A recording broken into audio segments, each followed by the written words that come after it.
এনবিআরের আন্দোলনের কারণে দৈনিক ২৫০০ কোটি টাকার বাণিজ্য ব্যাহত হচ্ছে বলে দাবি করেছে বিজিএমইএ।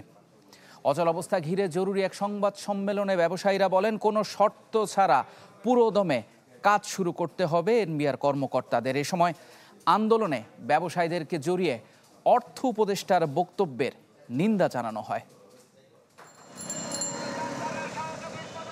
এনবিআর ঘিরে এমন উত্তেজনা দেখা যায়নি এর আগে।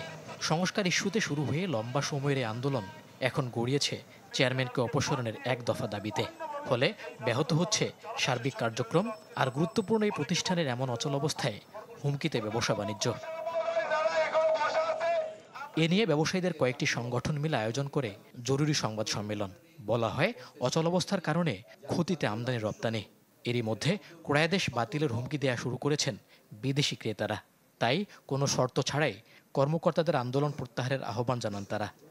এক কর্মদিবসের মধ্যে প্রত্যাশিত ইউপি পেতে 10-15 দিন সময় লেগে যাচ্ছে। এতে করে রপ্তানি বিলম্বিত হচ্ছে। সৃষ্ট জটিলতার কারণে কিছু কিছু ক্রেতা বায়ার ইতিমধ্যে এয়ার শিপমেন্ট ও রপ্তানি আদেশ বাতিলের হুমকি দিয়েছে।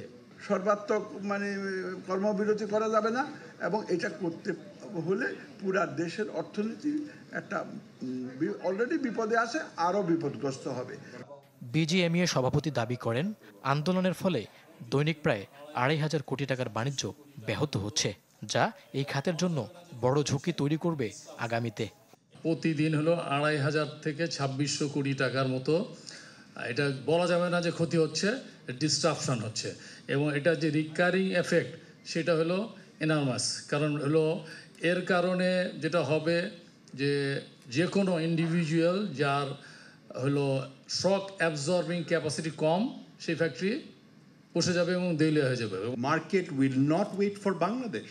আমরা কি সিগন্যাল দিচ্ছি যে একটা দেশে পুরো কাস্টমস বন্ধ হয়ে যেতে পারে?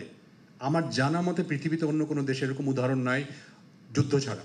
টাকা পয়সার বন্টন নিয়ে ঝগড়া হচ্ছে, মাঝপথে আমরা হচ্ছে বিপদগ্রস্ত। এরা সারা জীবন আমাদেরকে জ্বালাইছে, এখন সরকারকে জ্বালাইতেছে, এখন পুরো জাতিকে জ্বালাবে।